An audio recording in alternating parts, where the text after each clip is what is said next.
네, 안녕하십니까. 방금 소개받은 골드 디렉터 조아름입니다. 항상 화면으로만 보던 곳에 제가 직접 오게 되니 지금 굉장히 긴장이 됩니다. 하지만 저의 스토리에 동기부여를 받고 또 용기를 얻으실 리더님들이 계실 거라 믿고 저의 이야기를 시작해 보도록 하겠습니다. 유사나를 만나기 전에 저는 프리랜서 영어 강사 20년, 프리랜서 요가 강사 10년, 한옥 게스트하우스 운영을 또 6년을 했습니다. 그리고 중간중간 크고 작은 다른 여러 가지 일들도 했었는데요. 아마 저의 나이가 궁금하신 분들도 계실 거예요. 저는 항상 2가지 이상의 일을 동시에 진행했었습니다. 이런 부류의 사람들을 지칭하는 단어가 있더라고요. 아시는 분들도 계실 텐데요. 이렇게 다능인, 멀티포텐셜라이트 혹은 엔잡러라고 불려집니다. 아마 화면을 보고 계신 리더님들 중에서도 여기에 속하시는 분들이 계실 거예요.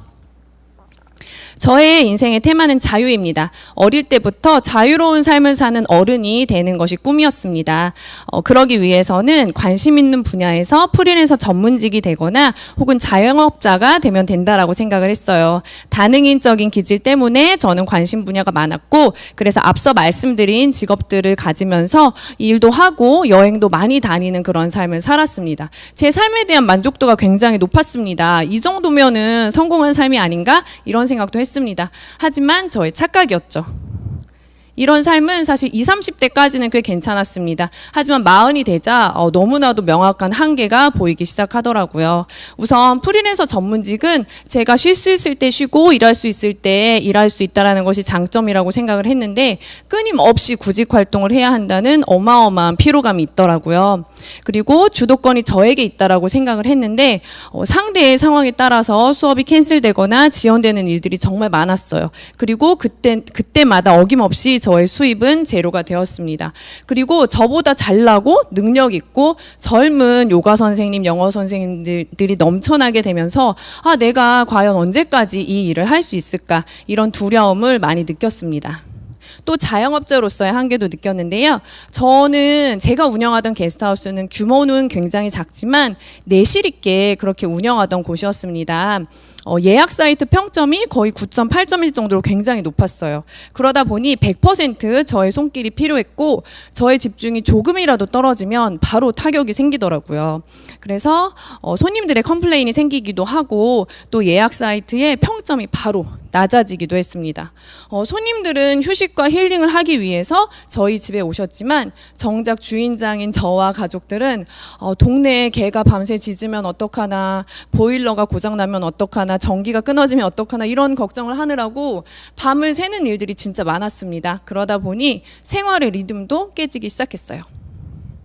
급기야는 저의 몸에 이상이 오기 시작했습니다. 만성 피로는 말할 것도 없고, 두통, 비염, 알러지, 구내염, 입술 헤르페스, 역류성 식도염, 위염, 방광염, 이렇게 도미노처럼 하나하나 무너지기 시작했습니다.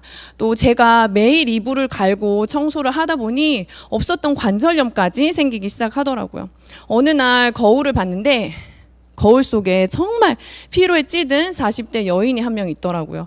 이게 과연 내가 원하던 40대의 모습일까라고 했을 때 그렇지 않았습니다. 그저 현상 유지를 하기 위해 똑같은 일을 계속 반복하기만 하는 그런 어른이 되어 있었어요. 이거는 제가 게스트하우스 운영했을 때의 모습인데, 이때도 그 전날 거의 밤을 새고 굉장히 이렇게 초췌한 모습으로 손님이랑 사진을 찍기 위해 애써 웃음 짓고 있는 그런 모습입니다. 저의 삶에 변화가 필요했습니다. 근본적인 변화가 필요했어요. 지금까지 제가 살아왔던 방식으로는 내가 원하는 삶을 살 수 없다라는 것을 인정해야 했습니다. 그때 저는 권리소득, 자면서도 돈이 나오는 권리소득에 대해서 알아보기 시작했고요. 그때 저의 현재 스폰서님이시자 고등학교 동창으로부터 유사나를 소개받게 됩니다. 인생에는 타이밍이 정말 중요한 것 같습니다. 저는 변화가 필요했던 시기였기 때문에 이때 소개받은 유사나의 기회에 마음을 열고 아주 적극적으로 알아보기 시작합니다. 그리고 알아보면 알아볼수록 이 유사나 안에는 건강, 시간, 그리고 경제적인 자유를 누릴 수 있는 완벽한 플랜이 있더라고요. 이게 사실이라면 내가 안 할 이유가 없겠다라고 생각을 했습니다. 이거라면 정말 내가 원하는 삶을 살 수 있겠다, 그런 생각을 했어요. 하지만 그때까지만 해도 저는 네트워크 마케팅을 할 수 있는 부류의 사람들은 정해져 있다라고 생각을 했습니다. 오지랖이 많거나 영업을 잘하거나 외향적인 사람들만 할 수 있다라고 생각을 했어요. 여러분 그 MBTI 성격 유형 아시죠? 저는 거기서 INFP에 들어갑니다. 그 중에서도 내향인 그 I가 95%가 나올 정도로 저는 굉장히 내향적인 사람이고요. 소수의 사람들과 깊게 관계를 맺고 혼자 일하는 걸 좋아하고 집단 생활에는 최악인 그런 성향으로 나옵니다. 유산화를 한번 해보고 싶다라는 마음과는 별개로 엄청난 두려움이 있더라고요. 나 같은 사람이 할 수 있을까? 실패하면 어떡하지? 근데 여러분 제가 생각을 해봤어요. 저는 이렇게 몸을 구부렸을 때 손끝이 발끝에 절대로 닿을 수가 없는 세상 뻣뻣한 사람이었습니다. 그런데 요가를 1년 동안 수련하고 배우면서 저는 요가 강사가 되었어요. 그리고 요즘은 유치원생들도 영어를 진짜 잘하잖아요. 근데 저는 ABC를 겨우겨우 떼고 초등학교도 아니고 중학교에 들어갔습니다. 막상 들어가니 영어를 잘하는 친구들이 너무 많은 거예요. 저도 영어를 잘하고 싶은데 방법은 모르겠고 그래서 교과서를 달달달달 외우기 시작했습니다. 그러고 나서 저는 영어를 잘하게 되었고 성인이 되어서 20년 동안 또 영어 강사 일을 했잖아요. 그래서 이렇게 생각을 했어요. 아니 그러면 네트워크도 배워야겠다. 배워서 할 수 있지 않을까? 그도 했고 그녀도 했다면 나도 당연히 할 수 있다. 배우자라고 결단을 합니다. 그 후로 저 자신과 약속을 합니다. 2년 안에 골드를 가자. 그때 저에게 가장 필요했던 자세는 무엇이었을까요? 나는 네트워크 유산화 무식자다. 초보자라는 것을 받아들여야 했습니다. 1년 동안 배움의 시간을 갖습니다. 배우고자 하니 배울 것들이 정말 넘쳐나더라고요. 네트워크 관련된 책은 물론이고 시스템 참여, 스폰서님과의 지속적인 소통, 끊임없는 연습과 연습을 거듭하면서 성공의 8단계도 익히고 적용을 해보기도 했습니다. 처음에 제가 유산화를 잘했을까요? 절대 잘하지 못했습니다. 지금 생각하면 낯뜨거울 정도의 그런 이불킥의 순간들도 너무 많았고 실수도 정말 많았어요. 처음이니까 낯설다는 생각이 들고 낯서니까 어렵다는 생각이 들더라고요. 이게 어려우니까 나랑은 맞지 않는 일인가라는 생각도 사실 많이 했습니다. 그런데 여러분 시간 속에서 저의 역량이 이렇게 길러지더라고요. 그리고 크고 작은 성과들이 나오기 시작했습니다. 지금 생각을 해보니 저도 노력을 하기는 했지만 제가 유산화 자체에 덕을 굉장히 많이 받더라고요. 탁월한 제품력 그리고 너무나도 공정한 보상 덕을 정말로 제가 많이 받고 저 자신의 비전이 작다라고 해도 유산화라는 회사 자체가 가져가고 있는 비전이 너무나도 크기 때문에 유산화랑 같이 하다 보면 제가 그냥 이렇게 그릇이 커지는 사람이 되더라고요.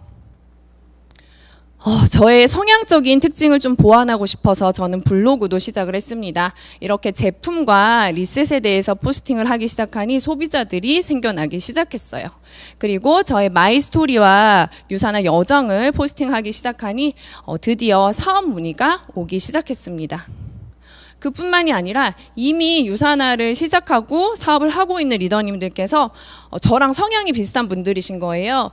제 포스팅을 보고 용기를 얻고 있습니다. 저도 할 수 있을 것 같습니다. 이렇게 공감의 이야기들을 굉장히 많이 해오셨습니다. 저의 블로그는 사람들이 많이 오는 그런 블로그는 아니었어요. 그런데 제가 골드를 진행했을 때 5명의 BC 사업자가 생겼고 그 중에서 3분이 지금까지도 아주 액티브하게 유산화 비전을 전달하고 계십니다. 그렇게 제가 스스로에게 약속한 2년의 기한이 다가오고 있었습니다. 날짜를 잡고 1년 10개월이 되었을 때 골드를 스타트했습니다. 1주차는 정말 무리 없이 진행을 했습니다. 그런데 2주차에 무슨 일이 벌어졌을까요? 바로 코로나가 터졌습니다. 정말 비상이었습니다. 약속이 모두 취소가 되고 함께 직급을 도전하셨던 리더님들도 무너져 내리고 다들 포기를 하시고 너무 힘들어 하셨어요. 그리고 저는 사상 최악의 오토수당을 맞이하게 됩니다. 정말 포기해야 하나라는 생각을 했습니다. 하지만 그놈의 나와의 약속이 뭐라고 저는 4주를 뛰고 드디어 골드 디렉터가 되었습니다. 비결이 무엇이었을지 제가 생각을 해보았는데요. 비결이 없더라고요. 그저 골드는 4주간 소실적의 합 5,000점을 무조건 만들어내야 되는 일이었고 그러기 위해서는 퓨처 빌더의 최소 5배, 그 이상의 노력과 열정과 에너지를 쏟아내야 되는 그런 일이었습니다. 그 과정에서 신규 파트너, 신규 소비자가 나오고 또 잠자던 파트너, 소비자가 나오면서 저의 수당이 늘고 인프라가 늘어갔습니다. 그렇게 골드가 되고 저의 수입이 좀 늘어나면서 저의 삶에도 많은 변화가 생겼는데요. 우선 손님들만을 위한 공간이 이제는 가족과 친구들의 공간으로 변화하였습니다. 이렇게 저의 조카들을 위한 놀이방도 만들고 저의 유산한 오피스도 만들었어요. 그리고 신랑을 위한 취미방도 만들었습니다. 주말에는 친구들을 불러서 이렇게 여유롭게 바베큐 파티도 즐기게 되었습니다. 너무 감사한 변화죠. 또 다른 변화가 생겼는데요. 항상 혼자 일하고 혼자 결정하고 혼자 꿈꾸던 저의 삶에 이렇게 많은 동료들이 생겼습니다. 살고 있는 나라도 다르고 지역도 다르지만 저희는 이렇게 온오프라인으로 만나서 배우고 도전하고 함께 성장하며 더 확장된 삶을 함께 서로 응원하고 만들어 나가고 있습니다. 이거는 제가 너무 좋아하는 사진인데요. 저의 형제 라인 리더님이세요. 아니, 세상 그 어떤 일이 정말 내가 아닌 다른 사람의 성공을 보고 이렇게 꾸밈 없이 정말 날것의 모습으로 울어줄 수 있을까요? 저는 이렇게 함께 웃고 함께 울며 정말 찐 사람으로 저의 삶을 채워나가고 있습니다. 유사나를 만난 후에 저는 미래에 대한 설렘이 훨씬 더 많아졌습니다. 그리고 그저 혼자 자유롭게 사는 게 꿈이었다면 이제는 함께 성공하는 사람들을 많이 만들어내고 싶고 또 저처럼 다능인의 성향을 가지신 분들에게 삶은 정말 내가 되고 싶은 거, 하고 싶은 것을 모두 할 수 있다는 것을 보여주는 그런 롤모델이 되고 싶은 꿈도 생겼습니다. 유산화를 하다 보면 지속적으로 나 자신을 만나고 나와 대화를 해야 되더라고요. 이렇게 저는 나 자신으로서 살아갈 수 있는 그런 기쁨을 누리고 있습니다. 여러분, 최고 버전의 여러분 자신을 상상해 보신 적 있으신가요? 지금보다 조금 더 건강하고 더 당당하고 원하는 것을 지속적으로 이뤄내는 여러분 자신이요. 2년여 전에 저는 유산화를 선택했습니다. 그리고 그때보다 지금 저는 훨씬 더 건강해졌고 훨씬 더 예뻐졌습니다. 더 좋은 사람들이 많이 생겼고 기량이 늘어났고 또 사고가 확장되었습니다. 그렇게 저는 유산화를 통해서 하루하루 더 되고 싶은 저 자신, 최고 버전의 저 자신으로 변화해 가고 있습니다. 사람들이 죽기 전에 내가 해봤던 일이 아니라 해보지 않았던 일 때문에 후회를 한다라고 해요. 여러분, 유산화 그거 다단계 아니야? 나는 못해. 나랑은 안 맞아. 이런 생각은 잠시만 내려놓고 유산화가 전해주는 기회에 조금 더 마음을 열어보세요. 여러분 스스로를 믿고 도전하고 배우고 무언가를 만들어 나가 보시기 바랍니다. 그럼 정말로 깜짝 놀랄 일이 벌어질 거예요. 그도 했고 그녀도 했다면 당연히 여러분들도 할 수 있지 않을까요? 유산화를 통해서 최고 버전으로 멋지게 비상하실 여러분들의 성장을 응원하겠습니다. 지금까지 골드 디렉터 조아름이었습니다.